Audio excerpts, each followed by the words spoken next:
1919년 4월 10일의 추운 밤을 보내고 아침과 함께 찾아왔던 대한민국 임시정부의 탄생. 이날 국민의 나라, 국민의 길이 설계되었다. 대한민국 임시의정원은 나라 잃은 백성이 아닌 나라를 지키는 국민을 꿈꾸었다.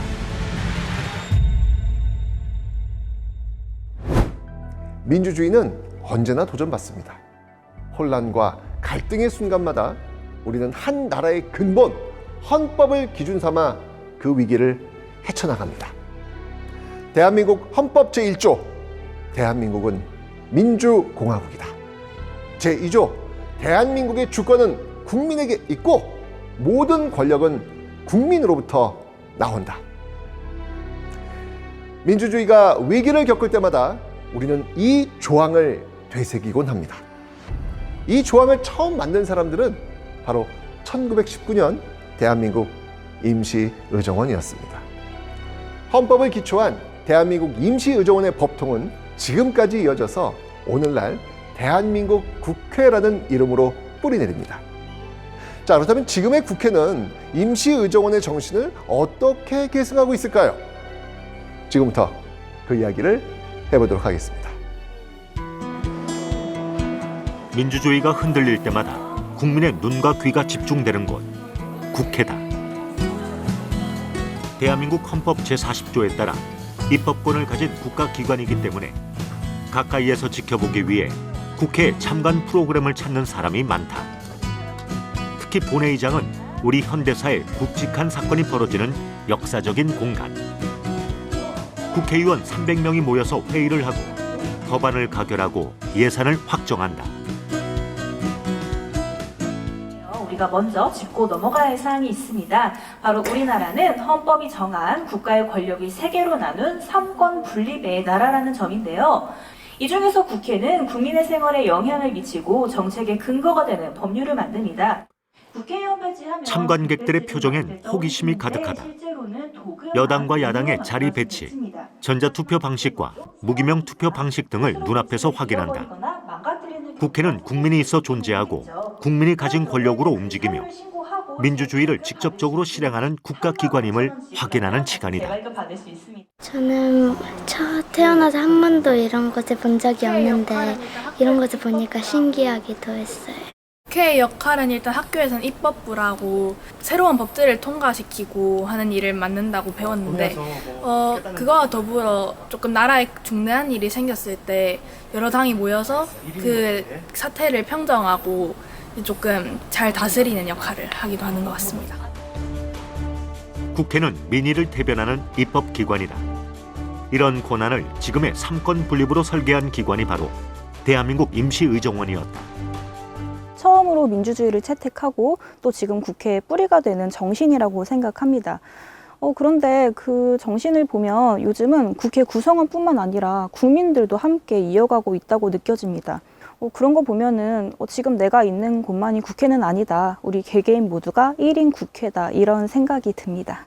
그리고 이런 국민들의 뜻을 모아서 대표하는 존재가 국회의원이고 또 입법부는 그런 국민들의 민주주의 의식을 기반으로 흘러가고 있다고 생각합니다.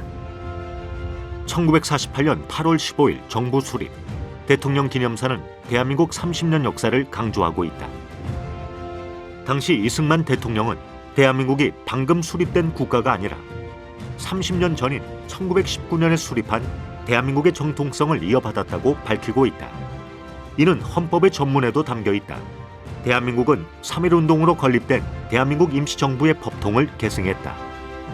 그 헌법 정신이라는 게 뭔가 하면 재헌헌법에 보면 전문이 있어요.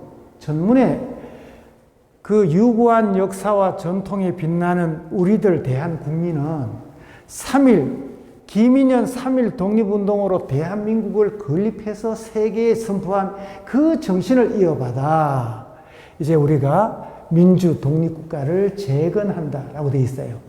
이것은 이승만 의장이 신익희 의장에게 사회권을 넘기고 자기가 발언권을 얻어서 반드시 이 내용을 헌법 전문에 넣어야 한다. 이거 넣지 않으면 열강 덕분에 독립된 것밖에 안 돼. 그래서 우리가 지난 30년 동안 민주공화정부를 유지해온 그 바탕 위에 우리가 간다는 것을 못 박아야 돼. 그러한 내용이 지금 현행 헌법, 1987년에 만들어진 현행 헌법에 대한민국 임시정부의 법통을 개성한다라고 명시하게 된 것이죠. 1948년 대한민국 정부 수립 당시 대한민국은 세계 열강에 의해 세워진 뿌리 없는 나라가 아니라 스스로 국권을 회복하기 위한 독립운동으로 설계한 국가라는 정통성을 확보했다.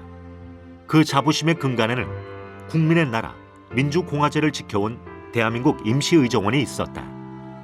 1919년에 만들어진 이 임시의정원이라고 하는 것은 한국의 역사 속에서 보면 어떻게 보면 우리가 그 민주주의라고 하는 것이 대의민주주의의 이제 현대의 민주주의라는 것이 대의민주주의의 토대를 둔 것이라고 한다면 그건 결국 의회 민주주의 아니겠습니까?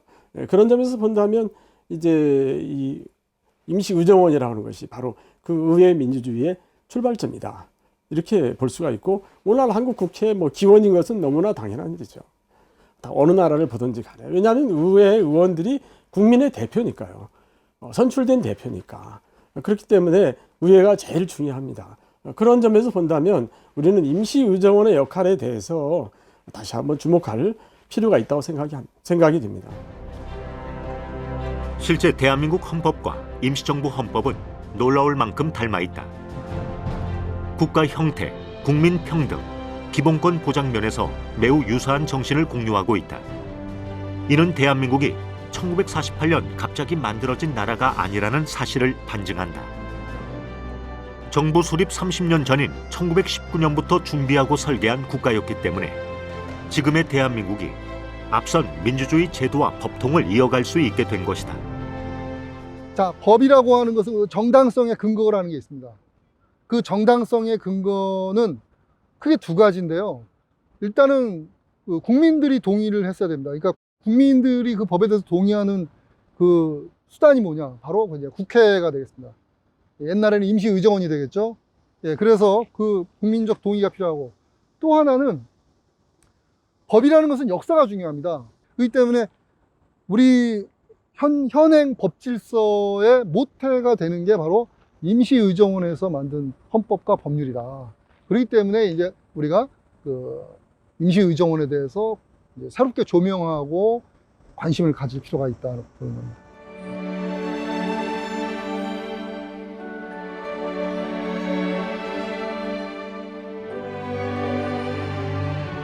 대한민국 임시정부 헌법에 가장 큰 영향을 미친 사람은 조소왕이다. 그는 임시헌장 기초자 중 한 명이었다.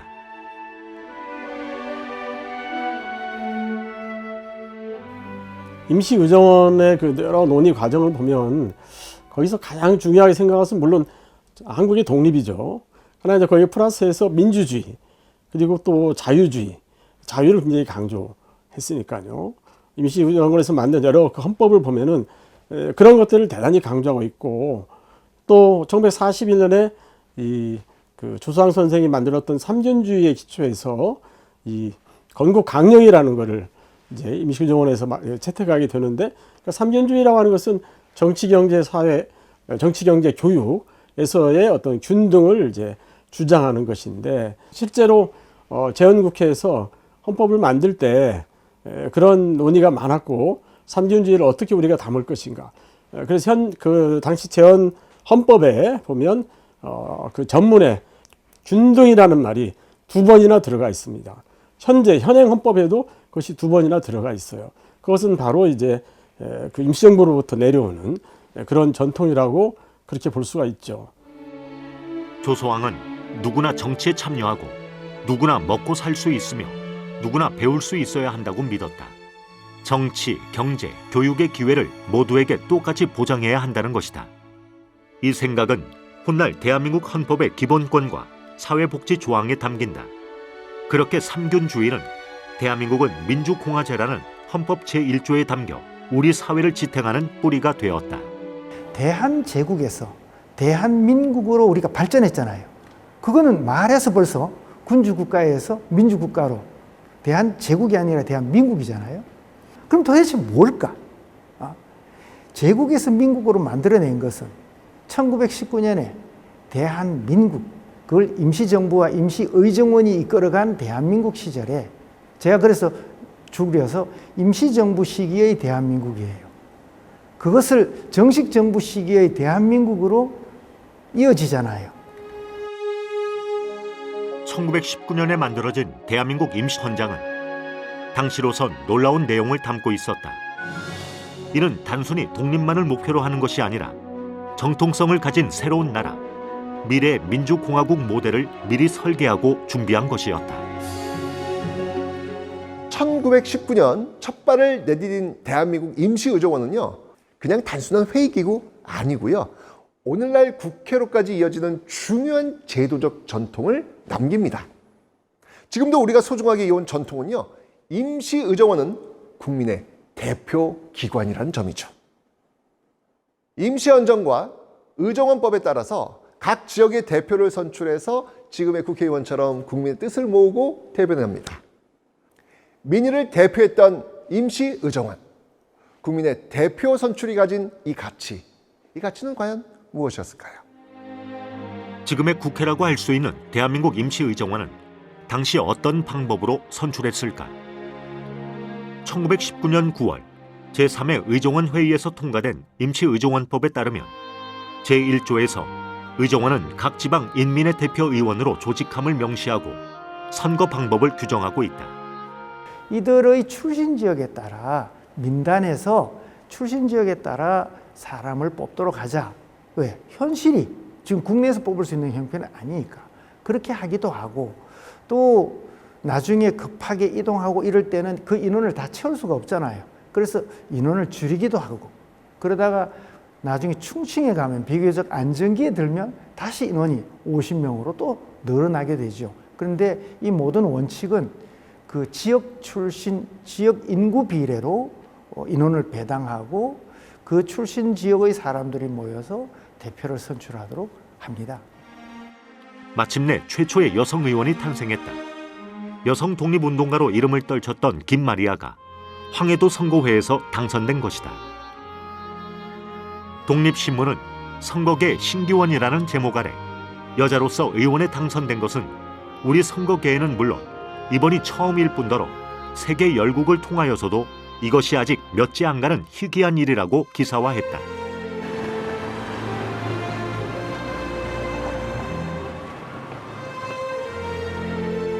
김마리아는 가장 존경받는 여성 독립운동가였다. 3.1운동 당시 여성의 적극적인 참여는 많은 사람들에게 깊은 감명을 남겼다. 여기에 김마리아 선생님이 계시네요. 그 옆에 있는 또 김필래 선생님은 김마리아 선생님의 막내 동생, 막내 고모세요. 정신 출신으로 독립운동에 함께 열심히 적극적으로 참여하셨고 당시에 연동교회들을 많이 다니셨습니다. 서울 종로구 정신여고터. 근대 여성 교육의 산실이었다. 김마리아는 이곳에서 독립운동에 헌신할 것을 다짐했을 것이다. 이제 이 건물에서 김마리아 선생님이 2번이나 체포돼 가셨거든요, 일경에게. 그 당시에 이제 그 일경들의 눈길을 피하기 위해서 어느 부분에다는 이 마루 바닥을 뜯어내고 거기다 중요한 귀중한 문서들을 보관하기도 했던. 일본 경찰은 수시로 학교를 드나들며 작은 증거라도 찾아내려고 수색했다. 이때 이 회화나무는 비밀 문서를 숨기는 장소였다. 이 회화나무에 그 몸통에 구멍이 많이 뚫려 있었습니다.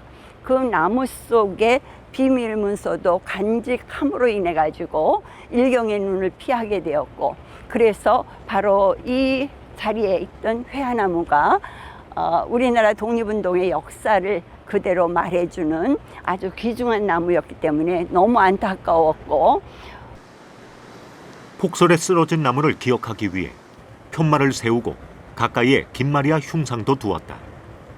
상하이로 망명 떠나기 전 고문으로 심신이 망가진 김마리아를 받아준 곳도 이곳이었다.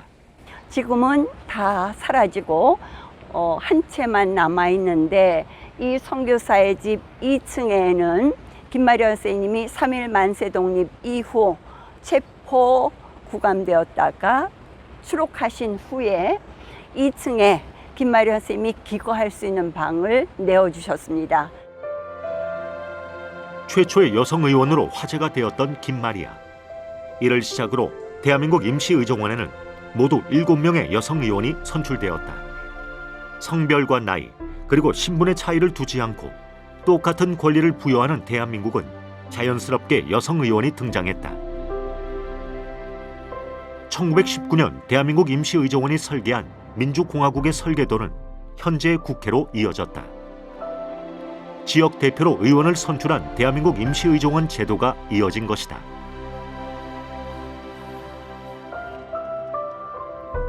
부산광역시 사하구을 국회의원 조경태. 그는 지난 22대 국회의원 선거에서 당선되어 6선 국회의원이 되었다. 조소왕의 반계 후손인 그는 임시의정원의 계승에 남다른 소감을 가지고 있다. 1919년도로 우리가 되돌아갔을 때 그때 이미 조상 선생께서는 모든 국민은 평등하다, 균등하다, 남녀 차별이 없어야 된다, 직업의 기천이 없어야 된다 등등. 그리고 정치 분야, 경제 분야, 또 교육 분야에서 균등한 기회를 가져야 된다 하는 아주 혁신적이고 개혁적인 말씀을 하셨거든요. 이 부분이 지금 현재 우리 대한민국의 헌법에 담겨져 있다는 거지요. 저는 국회의원이라고 하면은 응당 조상 선생의 이런 가치와 철학을 저는 개성해야 된다 이렇게 보고 있고요. 과거에 대한민국 임시의정원이 꿈꾸었던 민주공화제의 도전은 지금의 국회에도 여전히 이어지고 있다. 저는 대한민국의 어떤 정신, 대한민국이 민주공화국이고 또 대한민국의 국민들은 누구나가 다 자유롭게 또 기회가 균등하게 주어져야 된다 하는 측면에서 우리 국민들이 헌법에 대한 가치를 더 고취시키기 위해서 관심을 많이 가지고 있는 것 같고요. 저희 정치인들도 저는 그 헌법 정신을 수행할 수 있는, 착실히 이행할 수 있는 그런 마음가짐을 가져야 된다라는 측면에서 이번 강복 80주년은 그 어느 때보다도 저는 의미가 남다르다 이렇게 보고 있습니다. 국토 회복 후 1년 내 소집하기로 했던 국회. 지금의 국회는 그 전통 위에 세워져 있다. 일제강점기의 독립운동가는 아니지만 국회의원의 책임과 무게는 그때나 지금이나 가볍지 않다. 제가 운동화를 신고 있는데 그 운동화의 정신이 저는 조금 더 국민들의 삶에 도움되는 방향으로 갔으면 좋겠습니다. 올해는 유달리 강복 80주년이 좀 더 의미 있게 와닿습니다. 어떤 왕의 나라가 아니라 국민의 나라, 국민이 주인인 나라로 만들려고 했던 그 독립운동가의 정신을 강복 80주년에 더욱더 가슴에 새기는 그런 날이 되었으면 좋겠습니다. 이상하게 들릴지 모르시겠지만 국회는 싸우는 곳입니다. 이 싸움에는요, 사실 민주주의의 본질이 담겨 있어요. 칼과 주먹이 아닌 말과 논리의 싸움이죠. 임시의정원도 마찬가지였습니다.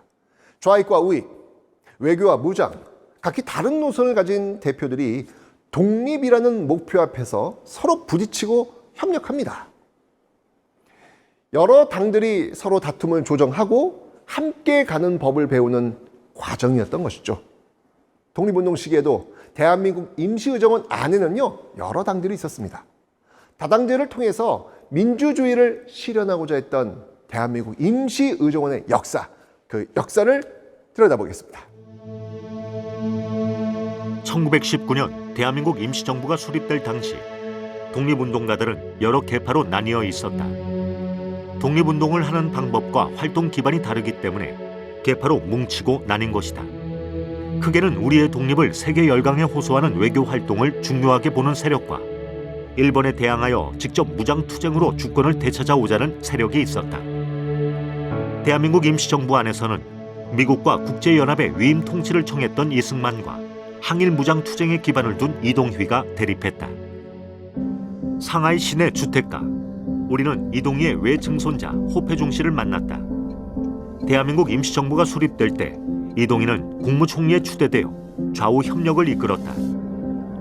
이동희는 이승만과 갈등을 빚고 떠났지만 그의 사위와 딸인 오영선, 이희수는 임시정부에 남아 무장투쟁 세력과 중재 역할을 했다. 欢迎欢迎，好的好的，进来吧。这个房子是我父亲、母亲住的地方，然后现在呢就是说我弟弟和弟媳妇住，是这样的情况。就是我的祖父，在我生下来的时候都已经去世了。那这都是这个以前的照片，这是李一顺。 李东辉的女儿，我的祖母李一顺、吴永善，我的祖父，这是我爸爸，这是我姑姑，对对对，这也是李一顺，都是一些老照片了。这是1926年在上海那个旅游的时候，这是我祖母，这是我祖父，这是我爸爸，这是我姑姑。我就觉得历史很久远，就是。 看了这些老照片，就是说能够想起我祖父祖母那个时候干革命留下的那些照片啊，就是感慨万分，就是。 오영선은 1922년부터 대한민국 임시의정원의 경기도 의원으로 선출되었다. 이후 대통령 불신임안을 통과시키고 임시정부 개조 의견을 개진하며 통합을 위해 노력했다. 그러나 오영선의 건강은 급격히 나빠져서 임시정부 요인들이 상하이를 떠날 때 함께 이동하지 못했다. 김구는 백범일지에서 오영선 부부의 소식을 듣고 슬프고 가슴 아팠다고 회고했다.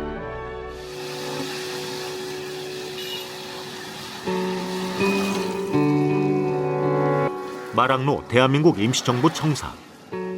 이승만 임시대통령의 탄핵이 마무리되고 대한민국 임시의정원의 집단 지도 체제로 운영하던 1926년부터 상하이를 떠나던 1932년까지 사용했던 곳이다. 현재는 중국이 사적지로 관리하면서 관광객들의 발길이 끊이지 않고 있다. 당시 악화된 재정 상태에서 김구가 거주했다.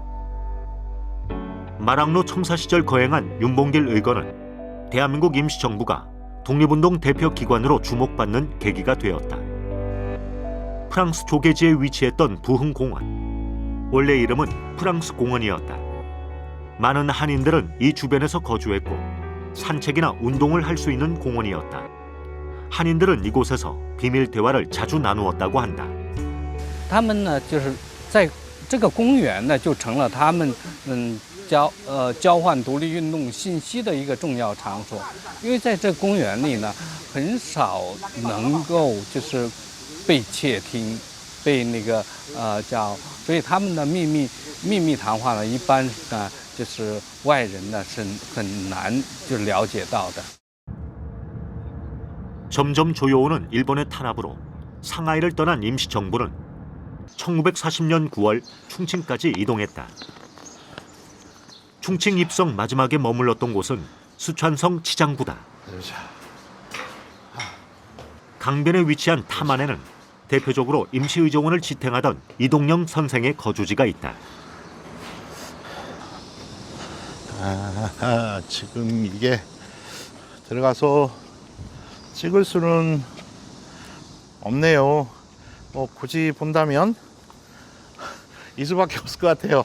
이렇게 지금 이동영 선생 구지라고 하는 여기 그 고덕이라고 하는 지도 상에는 한국 임시정부 주석의 구지라고 표현이 되어 있습니다. 그래서 저는 사실 그거를 보고 지금 왔는데 그러면 여기 관리가 되고 있다는 얘기인데 제대로 관리가 안 돼 있는 것은 사실 제가 한국인으로서 상당히 좀 아쉽고 안타까워요.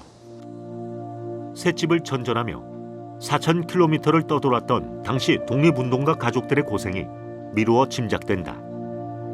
이곳에서 이동영 선생은 1940년 3월 13일 향년 71세로 소천했다. 장례식은 국장으로 거행해 치장에 많은 한인들이 참석했다. 치장에서 지내던 시기는 여러 계파가 통합하려는 움직임이 크던 시기였다. 민족주의 계열들은 한국 독립당으로 통합을 이루었고 무장투쟁을 적극 펼쳤던 사회주의 계열도 임시의정원과 접촉했다. 즉 국가체제로서의 그 임시정부가 완성됐던 시작이 바로 여기 7당 회의에서부터 된 것이 아닌가. 다만 모든 7개 단체가 다 통합에 참여하지 못한 것이 아쉽지만 어찌됐든 그 임시정부로서는 새로운 그 활로를 찾는 그런 중요한 전환점이 됐던 곳이다. 1942년 10월에 찍은 대한민국 제34회 임시의정원 기념사진에는 좌파 계열 의원 23명이 참여했다. 이날 조소왕은 과거 각 당파의 대립이 의정원으로부터 완전 통일되었다고 감격했다.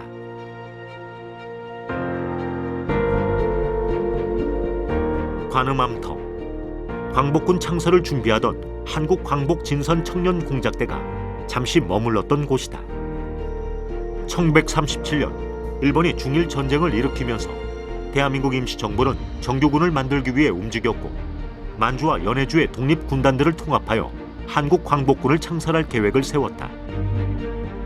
임시정부 산하부대였던 한국광복진선청년공작대는 한국광복군의 전신이다. 중국 충칭시 1940년 9월 대한민국 임시정부는 충칭에 입성했다. 그토록 염원했던 한국광복군 창설도 이 시기에 이루어졌다. 충칭 한국광복군 총사령부 건물. 대한민국 임시정부는 충칭에 와서야 광복군을 창설할 수 있었다. 여당과 야당으로 체제를 갖춘 대한민국 임시의정원이 자리를 잡으면서 광복군의 전투력도 상승했다. 1940년 9월 17일 충칭에서 한국광복군 총사령부 성립 전례식이 거행되었다. 압축적으로 보여주는 게 요거거든요. 이게 뭐냐면 중국과 한국 양 민족이 연합을 해서 함께 일본 강도를 무찌르자라고 하는 그 선전 구호예요. 지금 저 양반이 빗자루로 들었잖아요. 저게 붓입니다. 붓으로 구호를 쓰는 거예요.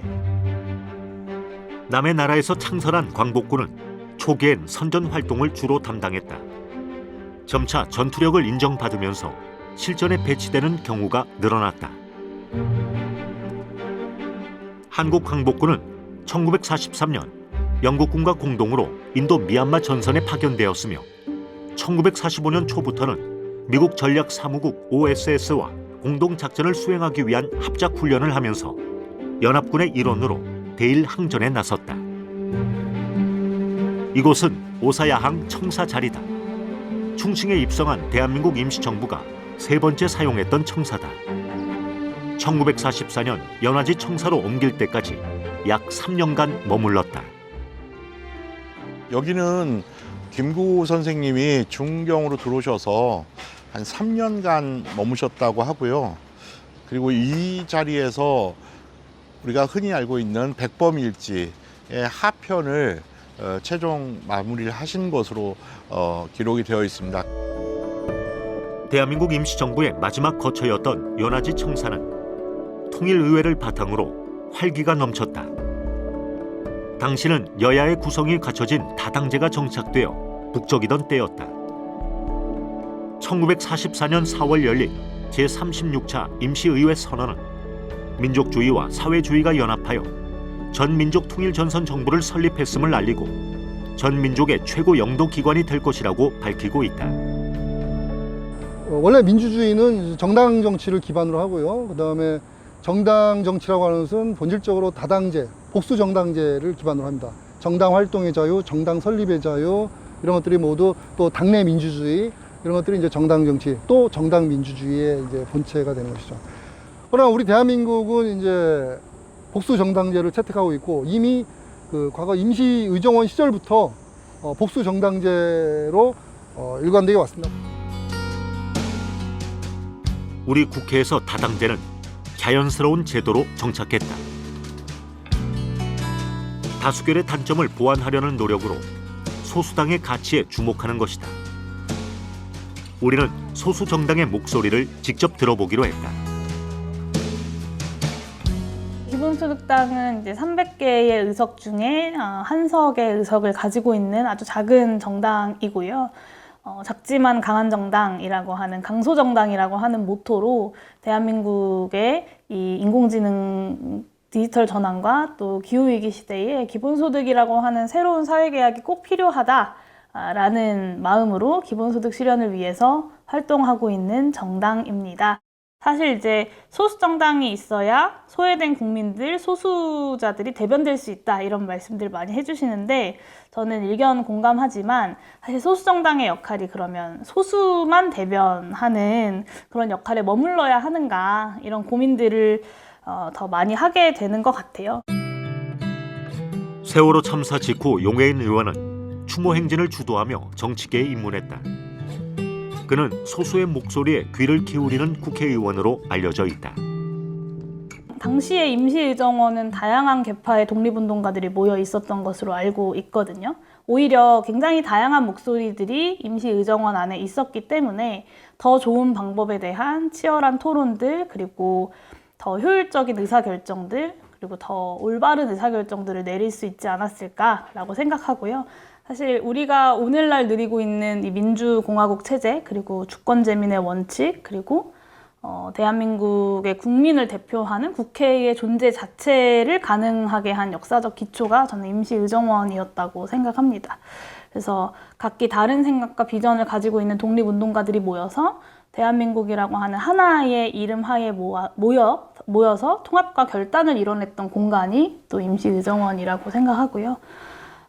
지금의 대한민국에 주어져 있는 핵심 과제인 국민통합, 그리고 여러 중첩되어 있는 복합위기를 극복하기 위한 비상한 결단이 우리 지금 국회의 과제로 놓여 있는데 미래를 향한 선의의 경쟁이 이것을 위해서 필요하고 그것이 임시의정원의 역사적 의미를 지금의 국회가 잘 살려나가는 가장 중요한 과제다라고 말씀드리고 싶습니다. 우리는 흔히 대한민국 임시정부를 하나의 단일 조직으로 기억하는 경향이 있습니다. 그런데요, 대한민국은요, 입법부인 임시의정원과 행정부인 임시정부가 함께 구성된 것이었습니다. 나라의 틀, 정부의 작동 방식, 권력의 감시 체계 이런 것까지 구성했던 대한민국 임시의정원은요, 때로는 대통령의 권한 남용을 견제하고요, 그 대통령을 해임하기도 했습니다. 민주주의를 지키기 위해 입법부가 행정부를 감시하고 견제했던 당시의 상황 한번 살펴보시죠. 행정부와 입법부가 크게 갈등한 사건은 대한민국 임시정부 수립 직후 시작되었다. 1919년 제3차 임시의정원 회의는 국무총리였던 이승만을 임시 대통령으로 선출했다. 그러나 이승만은 부임지인 상하이를 비우고 미국에 머물러 있었다. 이에 대한 불만이 커지면서 대한민국 임시정부가 와야 될 위기에 놓이게 되었다. 마침내 1925년 제13회 임시의정원 회의에서 이승만 탄핵안이 가결되었다. 대한민국 임시의정원은 이승만을 면직하고 새로운 대통령을 선출하는 동시에 임시헌법을 개정하여 행정부에 대한 입법부의 견제와 감시 기능을 강화시켰다.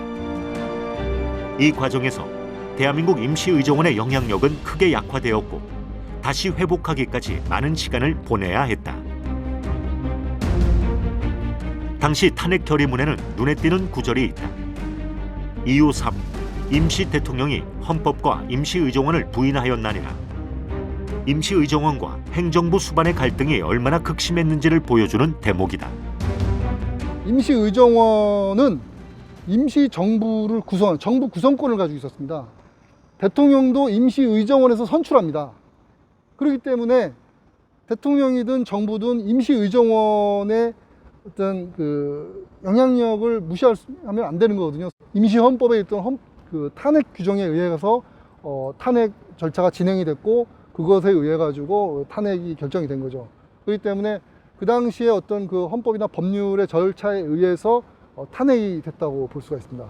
그리고 이 탄핵 제도가 대한민국 임시정부 헌법 이후에 이제 우리 현행 헌법에도까지도 이제 이어지고 있는 것이죠. 그래서 국회의원실 815호는 독립운동가 백범 김구의 증손자인 김용만 국회의원의 사무실이다. 그는 지난 탄핵 정국에서 강한 인상을 남겼다. 안녕하세요. 그 계엄이 터졌을 때 한마디로 지금까지 선대들로 하여금 만들어진 우리 사회의 민주주의 장치들이 깨진 것 같은 느낌이었습니다. 사실 이번의 계엄 또한 국회와 대통령, 그러니까 입법부와 행정부 간의 소통이나 이 협력이 거의 뭐 부재한 상태에서 행정부가 대통령이 원하는 거를 하지 못하게 자꾸 입법부가 제동을 걸고 견제를 하니까 그것 때문에 계엄을 터뜨렸던 거 아닙니까?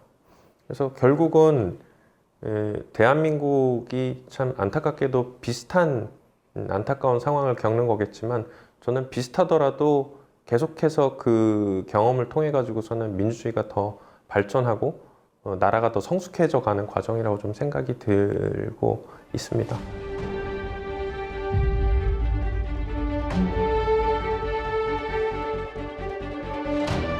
백범 김구의 추모식에서 지금도 우리는 대한민국의 꿈과 도전을 추억한다.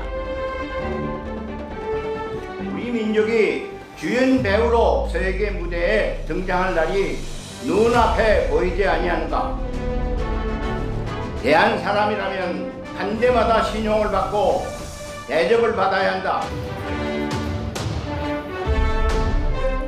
일제강점기에도 포기하지 않았던 국민의 나라는 안타깝고 자랑스러운 우리의 역사다.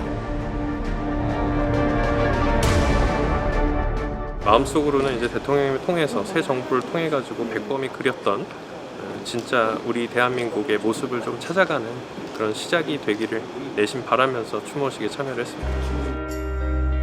대한민국 임시의정원 마지막 의장이었던 홍진. 국회 도서관 한편에는 그를 기리는 전시실이 있다. 국민의 나라를 위해 고군분투해온 임시의정원의 발자취가 전시되어 있다. 지금 국회가 부족한 모습이라고 한다면 제가 느끼기에는 결국은 정당 간에 갖고 있는 이념이나 생각의 차라는 거는 언제든지 있을 수 있는데 사실 그 뒷 배경에는 그래도 나라와 국민을 위한다라는 게 있어야 된다고 생각이 듭니다.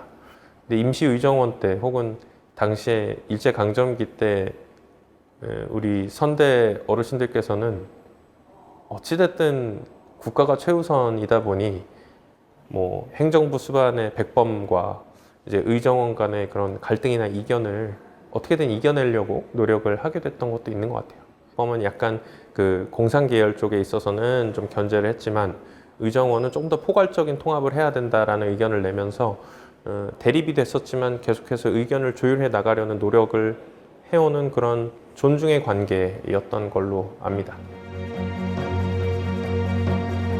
대한민국 임시의정원 안에서는 당리당략보다는 함께하는 동지로서의 신뢰가 더 컸다. 중앙에 보시면 여기에 저의 증조부이신 백범 김구 선생님이 계시고요.